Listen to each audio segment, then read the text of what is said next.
বেশি, বাবা না মা? দুইজনই ইকুয়ালি খুশি। আসলে এক্সাইটেড বেশি বাবাই হয়েছে।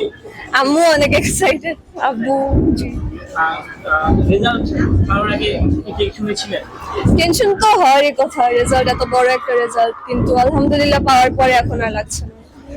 আসলে এই যে বাবা এক্সাইটেড হয়ে জড়াই ধরলো, আসলে এই অনুভূতিটা কিন্তু জানতে চাচ্ছি আসলে।